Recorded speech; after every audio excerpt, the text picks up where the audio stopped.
Hi there, Robin here, and I'm outside, and so the very first thing I want to say to you is, Robin for you. The second thing I want to say is you might, in the background, you might hear a dog barking occasionally. I want to be absolutely clear that that is not Yoda or Chewie. That's the next door neighbor's dog who appears to be annoyed by my voice. But anyways, I want to be outside for sure, though, because I want to talk about God, and I want to talk about God in a particular way. Last week, Deanna was talking about how we sometimes describe God with different things or different images, different ways that we see God, right? And so she had a whole collection of things, which was really cool because there was like a variety of stuff. Like there was a rock because God is sometimes like a rock for us. There was something more fluffy because sometimes God is comforting. There was an instrument. Sometimes God is creativity, like music and song. There's a whole collection of things. And that's a really cool way of understanding God because those are the ways that we talk about God often so that we can understand God better. And when we tell our stories from the Bible, we quite often refer to God three ways. Three ways, right? We talk about God, and we talk about Jesus, and we talk about the Spirit. And those are three different things. There are three separate, independent, unique, individual things. Just like each of us, we're all unique and individual, right? But together, they are God. Right? God is in each of them. And God isn't Jesus, and God isn't the Spirit. But the Spirit and Jesus are God. I know that's really confusing, and so we sometimes try and come up with different ways to understand how those three things can be one thing. And we have a name for that. We actually have a name for that.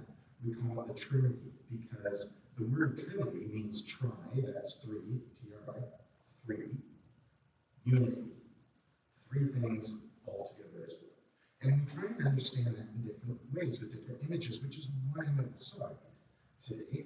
One of my favorite ways of trying to understand that is with water, right? Because water can appear as a liquid. I got some here.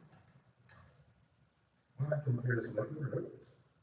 But it can also appear as steam, a vapor, right? A gas.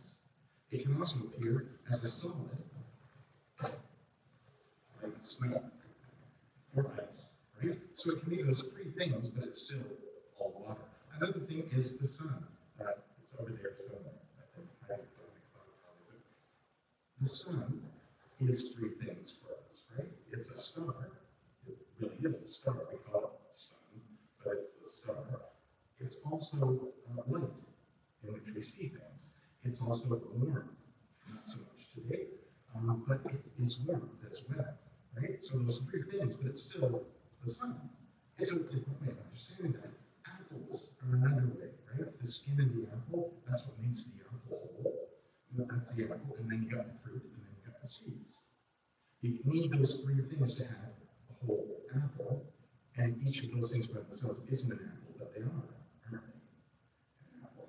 And all of these are really helpful ways, I think, really helpful ways of trying to understand God.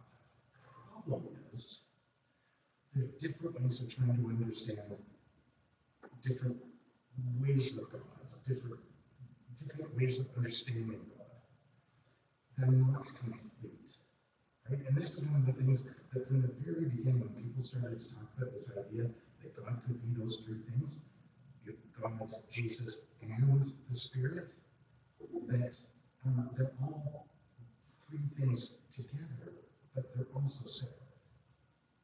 And it's just really hard to describe that and understand that as a whole with a complete sort of definition. And so sometimes people say, oh, well, you can't describe God like that because, sure, water, but the thing is, when water is ice, it's not water, it's ice.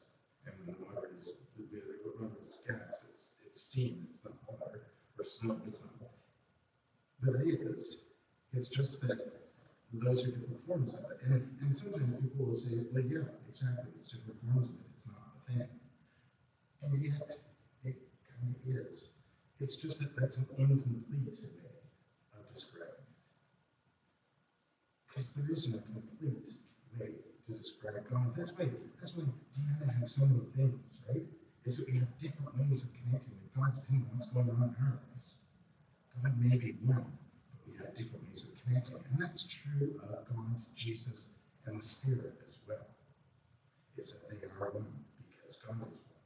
And yet God is in all things. The very essence of God, the being of God, is in all things. And when I think about that, the most important part of that for me is wondering about not just the relationship, the connection between God, Jesus, and the Spirit and God, and the Spirit and Jesus, and the Spirit. Those three connect, but my relationship with God too, through Jesus, the Spirit, and God. It's a great opportunity